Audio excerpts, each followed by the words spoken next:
Саламатсыздар, биздин сүйүктүү көрүүчүлөр. Бүгүн сиздер менен түстүү тасма берүүсү жана анын алып баруучусу мен Айжамал. Бул берүүдө сиздерге дүйнөдө болуп жаткан кызыктуу маалыматтарды айтып беребиз. Бизди аягына чейин көрүңүздөр.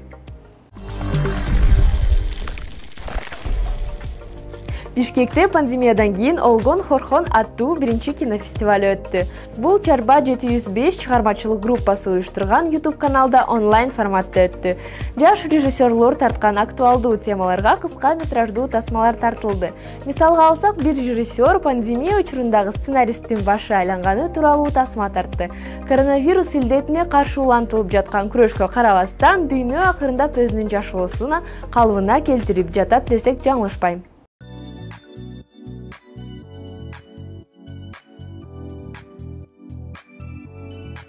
Олгон Хорхон фестивали быйыл 4-чү жолу болуп өттү. Ал эми куратор Джошуа экөөбүз 4-чү фестивалды онлайн түрүндө өтсүн деп чечтик. Фестиваль коронавирус темасында биз изоляцияда убактыбызды өткөргөнүбүз менен тыгыз байланышкан.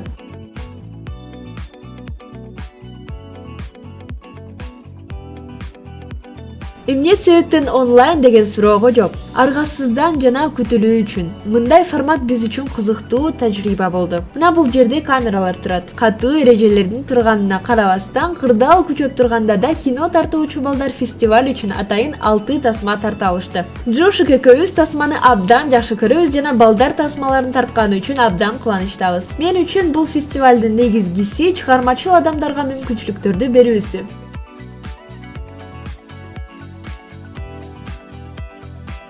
Башка жагынан караганда, бул иш-чара тасмалардын демократизациясына жана жеткиликтүүлүгүнө мейкиндик болуп бере алат.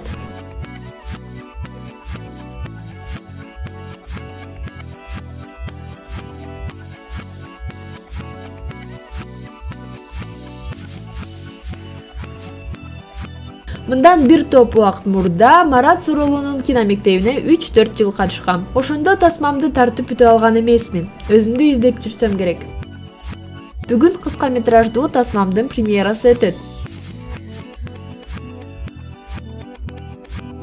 Бул окуя изоляция учурунда өтөт. Бир жаш кыз жаратылышта арларды окуйт жана үйдө медитация кылат. Бир учурда ал толкунданып баштайт. Андан кийин эмне болорун тасмадан көрө аласыздар. Бир нече сөз гана. Карантин учурунда сценаристтин башы айланат.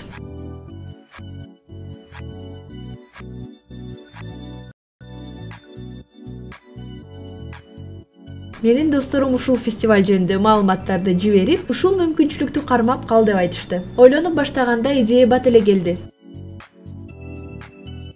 Башында сүрөттөр пайда болуп, ички түйүмүм андан ары уланып кетти. Ушул жылы кино кандай тартылат деген суроо мени ойлонто баштады. Сценаларды, жарыкты, монтажды кандай туура жасаш керек деген суроолор жарала баштады. 2005 жылы тартылган Останься аттуу тасмасы идеалдуу монтажы менен окуяны сабаттуу айтып жеткирип берет. Быйыл өткөн фестиваль коммуникация жана өз ара байланыш темасы менен байланышкан.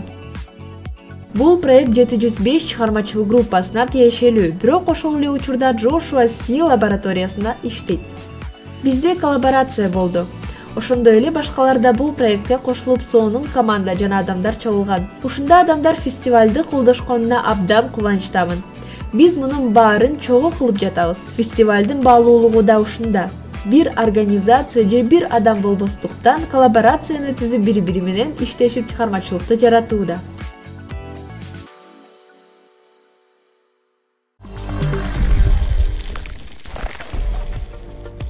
Кыргызстанда ар бир 4-чү аял үй зомбулугунан кабылып келет. Бир жылдын ичинде 6000ден көп аял жана 400дөн көп эркектер жана 150дөн кичинекей балдар зомбулуктун курманы болушат. Эмнеге үй бүлөлүк зомбулукка кабылгандар же ар дайым зомбулук көрүп келгендер көрдүк көрсөткөн зөөкүрдөн кетип калышпайт. Өзүнүн окуясы жана курмандардын психологиясы жөнүндө Лесли Штайнер айтып бергени туурасында көрө аласыздар. Мен эксперт эмесмин. Мен соц тармактагы жумушчу эмесмин. Мен жөн гана үй зомбулугуна кабылган аялмын. Мен силерге айтып берүүчү окуям бар. Мен 22-де болчумун. Жогорку окуу жайын жаңы аяктагам. Нью-Йоркко жазуучу жана редактор болуп журналга биринчи жумушума орношком. Менде бир чоң сыр бар болчу. Бул сыр ушул тапанча болгон. Ок менен толуп турган бул тапанчаны өзүмдүн сүйгөнүм менин мээме көп жолу такаган. Дүйнөдө эң жакшы көргөн адамы мени өлтүрөм деп коркуткан. Мен бул жакка баш айланткан сүйүү жөнүндө окуяны айтып берейин деп келдим. Жыл сайын миллиондогон аялдар жана андан аз эркектер үй зомбулукка кабылышат. Мен жөнөкөй курманга окшошпойм. Менин 2 жогорку билимим бар жана 45тен ашуун компанияларда иштегем. 20 жылдан бери экинчи күйөөм менен жашап келем. 3 баланын ата энесибиз. Менин биринчи айтар сөзүм: зомбулукка ар бир адам калышы мүмкүн. Бул расадан, религиядан, билимден көз каранды эмес. Ал эми экинчи айтар сөзүм: зомбулук бул аялдардын гана көйгөйү эмес. Эркектер да зомбулукка кабылышат. Бирок 85% өкүрлөр эркектерди түзөт. Зомбулук көбүнчө узак убакытка созулган мамилелерде болот. Биз күтпөгөн жерде, биздин үй бүлөбүздө. АКШда 16 жаштан 24 жашка чейин жаш кыз жигиттер 3 эсе көп зомбулукка кабылышат. Жылына 500 адам зөөкүрлөрдүн колунан өлүм табышат. Биз январь айында таанышканбыз. Мага 2 нерсени айткан. Быйыл ал дагы университетти аяктаганын жана азыркы убакта банкта иштеп жаткандыгын. Бирок эң башкысы мага анын акылдуулугу жана шайыр мүнөзү жаккан. Ал ушунчалык сүйкүмдүү көрүнгөн. Биз мамиле түзгөндү баштаганда ал кылган эң жагымдуу нерсе бул мамилебизде менин кызыкчылыгым биринчи ордунда турганында эле. Анын көзүнө мен идеалдуу көрүнүп, мени абдан жакшы көргөн. Мен жөнүндө баарын билгиси келген. Балалыгымды, ата-энемди, кыялдарымды жана максаттарымды. Ал мага аял катары жана жазуучу катары ишенген. Эч ким ишенбегендей ишенген. Мага 4 жашынан бери өгөй атасы аны урганы жөнүндө сырын айтып берген. Ошол үчүн ал мектепти аяктабай, акылдуулугуна карабай 8-эле класстан кетип калган экен. Өзүнүн турмушун оңдош үчүн ага 20 жыл керектелиптир. Анын жумушу ал үчүн чоң роль ойноп, келечеги кең болуучу адам болчу. Ушул сүйкүмдүү, жош бала менин кийимимди, досторумду, каякта жүргөнүмдү көзөмөлдөйт деп бирөө атса, мен ишенмек эмесмин. Агрессия, зомбулук көзөмөлдөө болгон эмес. Көрсө бул зомбулуктун биринчи тепкичи экен. Курманды өзүнө тартуу. Экинчи тепкичи курманды башкалардан бөлүү. Бир күнү үйгө келип, мага башка өлкөгө көчүүнү сунуштады. Аны мага жумуштан башка эч нерсе кереги жок, анткени сен барсың деп түшүндүрдү. Жумуштан кетким келген эмес, бирок сүйүү үчүн курмандыкка бардым. Менде план жок болчу. Жөн гана башта айланкан сүйүүнүн артынан ээрчидим. Үчүнчү тепкич. Бул курманга зыян келтирүү жана анын кыймыл аракетин байкоо. Биз жаңы үйгө көчкөндөн кийин ал 3 тапанча сатып алды. Бирөөнү унаасына салып, бирөөнү жаздыгынын алдына коюп, бирөөнү дайыма чөнтөгүнө салып жүрчү. Аны өзүнүн бала чагынан көргөн соккусу үчүн, өзүн коргоо үчүн деп түшүндүргөн. Бирок бул тапанчалар мен үчүн кайрылуу болчу. Ар бир күндүн ар бир мүнөтү менин жаным кооптулукта болгон. Биздин үйлөнүү тоюбузга 5 күн калганда ал мага биринчи жолу кол салды. Мен компьютерде ишимди аткарып, чарчап жинденип турган учурум болчу. Аны себеп кылып мени муунта баштады. Мен кыйкыра албай, дем ала албагыча мойнумду катуу кысты. Башымды дубалга бир нече жолу чапты. 5 күндөн кийин колунун издери кетти. Мен үлпөт көйнөктү кийип ага турмушка чыктым. Болгон окуяга карабастан биздин бактылуу келечегибизге ишенгем, анткени ал абдан өкүнүп кечирим сураган. Биз бири-бирибизди сүйгөнбүз. Ал той үчүн стрессте болуп жатат. Бул башка кайталанбайт деп ойлогом. Таттуулашуу учурунда бул 2 жолу кайталанды. Андан кийин мени жумасында 1-2 жолу урчу. Мен бул көйгөй менен жалгыз кезигиштим деп адашып ойлочумун. АКШда 3-төн 1 аялда ушундай көйгөй бар. Жылында 15 миллион кичинекей балдар зомбулукка курман болушат. Эми негизги суроо: эмнеге мен аны менен жашагам? Жооп жөнөкөй. Бул зомбулук экенин билген эмесмин. Менин мээме тапанча такаса да, тепкичтен түртсө да, биздин итибизди өлтүрөм деп коркутса да, мен жолдо баратканда машинанын ачкычын чыгарып салса да, жумушка барайын деп жатканда башыма кофени төгүп салса да, өзүмдү зомбулуктун курманы экенимди түшүнгөн эмесмин. Мен өзүмдү күйөөмө жардам бере турган дүйнөдөгү жалгыз, аны жакшы көргөн жана жардам бере ала турган күчтүү айым катары сезчү. Баары берген башка суроо: эмнеге жөн эле кетип калса болбойт? Биз курмандар көпчүлүк билбеген бир нерсени билебиз. Зордукчулар абдан кооптуу болушат. Анткени үй зомбулуктун акыркы тепкичи курмандын өлүмү. Зомбулуктун айынан болгон 70%дан ашуун өлүмдөр курман өзүнүн зордукчусунан кеткенден кийин болот. Кээ бир учурларда зордукчу курмандын артынан изине түшүп, материалдык байлыкты тартып, сот менен курманды жана анын балдарын коркутат. Көп учурларда соттун чечими боюнча зордукчу балдары менен көрүшө алат. Кезектеги садисттик сабоодон кийин мен чыдабай күйөмөн кеттим. Мен жакшы көргөн адам, мен аны таштабасам, мени өлтүрүп саларын түшүндүм. Ошол үчүн мен өз оюмду баштадым. Баарын айттым. Милицияга, кошуналарга, досторго, үй бүлөмө, чочун адамдарга да айтып бердим. Силердин жардамыңар менен мен азыр ушул жактамын. Тилекке каршы, ал эмнеге зордукчуну таштап кетпейт деген суроо кээ бирлери үчүн өзү күнөөлүү деп түшүнүшөт. Бирок курмандар атайын зордукчуларды жакшы көрүп калбайт да. Башты айланткан сүйүү китебин чыгаргандан кийин мен менен зордук көргөн курмандар байланышып, өздөрүнүн окуяларын айтып берип, азыр бактылуу жашаганын айтып беришти. Алардын жашоосунда азыр зомбулукка жол жок. Мен экинчи жолу жароокер, боорукер адамга күйөөгө тийдим. Менин 3 балам бар. Менин жашоомдо башка зомбулук жок. Мени угуп силер кандай сонун окуя же ал кандай жинди болгон деп ойлошуңар мүмкүн. Бирок ушунун баарын мен силер жөнүндө айтып жатам. Мен ишенем, силердин араңарда зомбулукка кабылган курмандар же зордукчулар бар. Же болбосо силердин сиңдиңер, эжеңер, жакын курбуңар зомбулукка кабылышы мүмкүн. Зомбулук жөнүндө айтып берип, аны токтото алдым. Мен айтып берүүнү улантып жатам.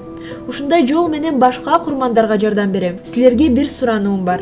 Азыр уккан нерсеңерди айтып бергиле. Зомбулук тынчтыкта гана өнүгөт. Зомбулукту токтотуу силердин колуңарда. Курмандарга силердин жардамыңар керек. Зомбулукту көрсөткүлө. Ал жөнүндө балдарыңарга, кесиптештериңерге, досторуңарга, үй бүлөңөргө айтып бергиле.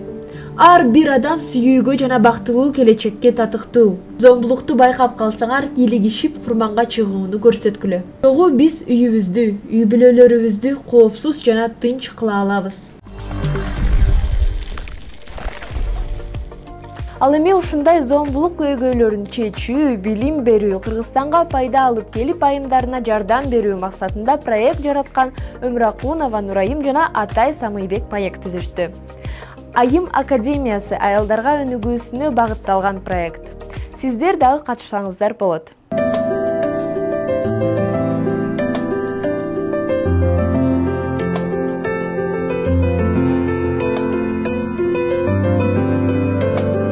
Саламатсыздарбы, Нурайым?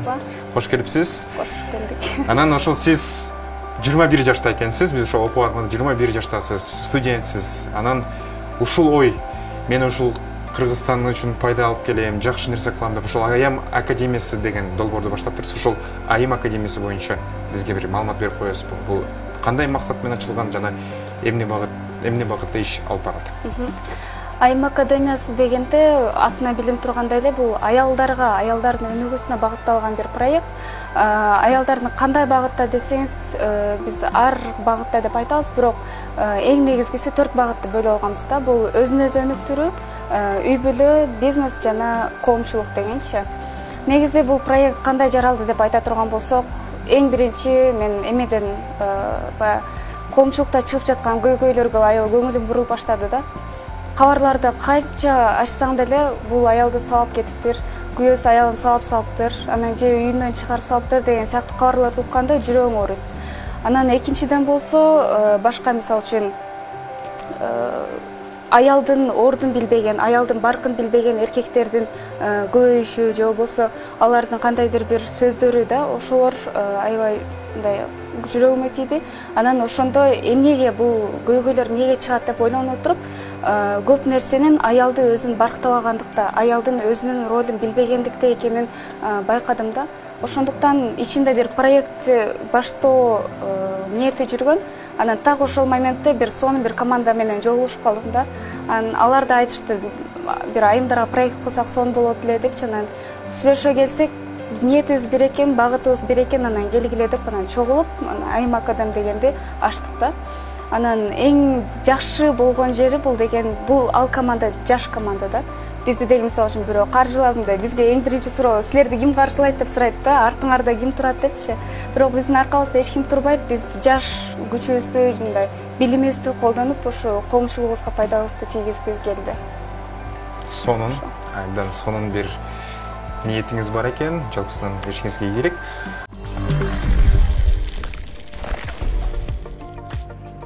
Азыркы учурда жаңы технологиялардын жардамы менен айыл чарбасы өнүгүүдө. Ал эми кийинки видеолордо айылда колдоно турчу фермерлердин жумушун жеңилдетүүчү 10 техника жөнүндө айтып бермекчимин. Кээ бир техникалар Кыргызстанга да алынып келинген, албетте жаңы чыгып жаткан техникалар дүйнөдө таркатыла элек. Гектарлаган кулпунайды чогултуу адам баласына орто үшүктү алып келери баарыбызга белгилүү. Бирок ушундай автоматтык техниканын жардамы менен кулпунайды кылдат жана оңой чогултуп алууга болот. Ал эми адамдар жөн гана ашыкча жалбырагын алып идиштерге салыштырып алуу милдети гана калат.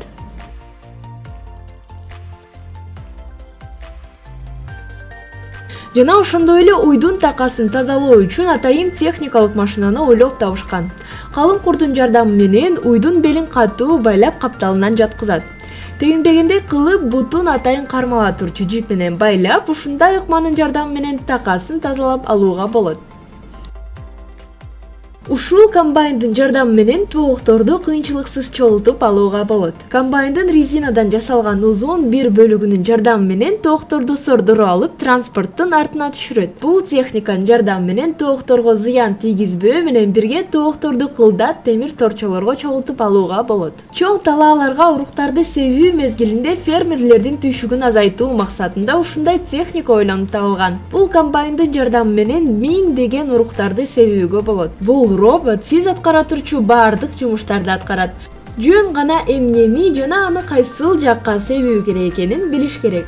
Робот урук себүү, суу куюу, өсүмдүктүн өсүү өзгөрүүлөрүн көзөмөлдөй турган жөндөмгө ээ. Ал эми биздин милдет жөн гана башында комбайнга уруктарды салып, аягында түшүмдү чогултуп алышыбыз керек. Азыркы учурда атайын аппараттын жардамы аркылуу уйдун сүтүн саап алууга болот. Бул аппарат биринчиден уйдун желинин тазалайт жана сүтүн соруп алат. Эң кызыгы, уй саалып жаткан учурда да тамактана алат. Демек, бул көрүнүш уйдун тынчын албайт. Талаадагы чөптү чогултуу фермерлер үчүн бир топ кыйынчылыктарды жаратат. Үйүлгөн чөп салмагы боюнча кыйла оор болгондуктан чогултуу адам баласы үчүн кыйынчылыкты туудурат. Ал эми комбайндын жардамы менен жумушту жеңил жана кылдат жасоого болот. Бир комбайн саманды пресстейт, экинчиси аны чогултат, үчүнчүсү алып ташуу милдетин аткарат. Адам баласы жөн гана бул техниканын тилин табуу керек. А бул машинанын жардамы менен талааларды сугарууга болот. Кызыктай көрүнүшү бар бул машина бийик дөңгөлөктөрү болсо да өсүмдүктөргө зыян алып келбейт. Кыска убакытта талааны сугарып жана ошондой эле өсүмдүктөрдөгү курт кумурскалардан арылтат жана жер семиртүүчү касиетке ээ. Бул картошка казып алуучу комбайн. Комбайн казгандан тышкары ашыкча топурактарды тазалап, ошондой эле жерди казып, кийинки өсүмдүктү эгүүгө даярдайт. Картошканын жараксыз ашыкча бөлүгү атайын идишке салынып ыргытылат. Ал эми картошканын таза бөлүгү жүк ташуучу унаага түшүрүлөт. Бул комбайн менен талаалардын жаман жолдорунан да жүрүүгө болот. Ошондой эле жерди кайрадан казып, тегиздеп, бүкүл топурактарды майдалап, талааны эгин эгүүгө даярдайт.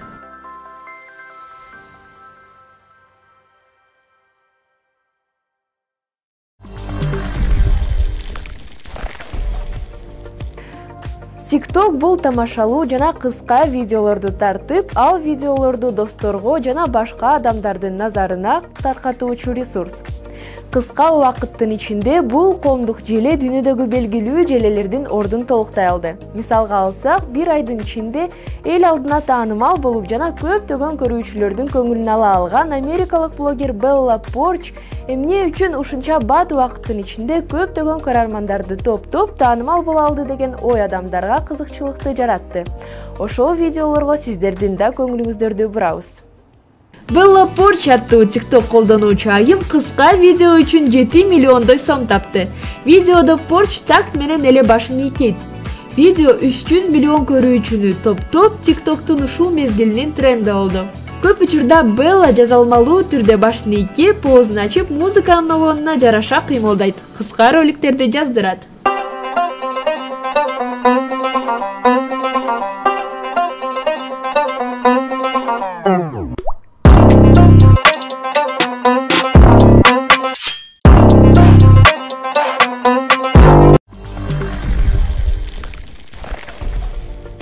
Немис композитору Ханс Циммер музыка, тасма жана оюндарга болгон сүйүүсү менен белгилүү.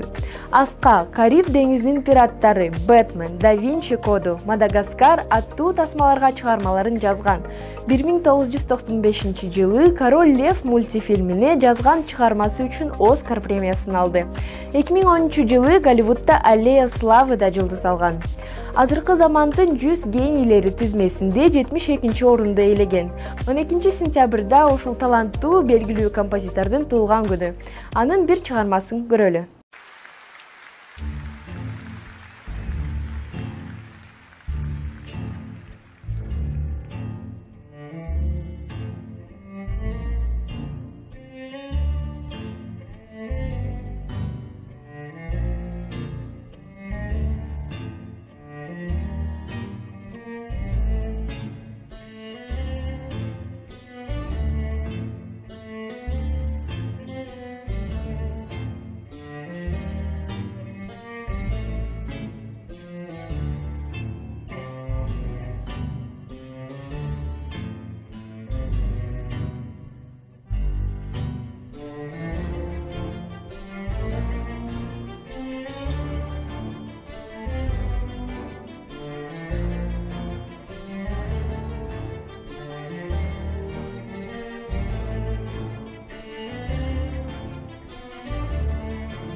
Ушинтип биздин берүүбүз дагы аягына келип калды. Биз менен болгонуңуздарга чоң рахмат. сиздер менен коштошуп жана сиздерге дүйнөдөгү болгон бүт жакшылыктарды каалайм. Саламатта калыңыздар.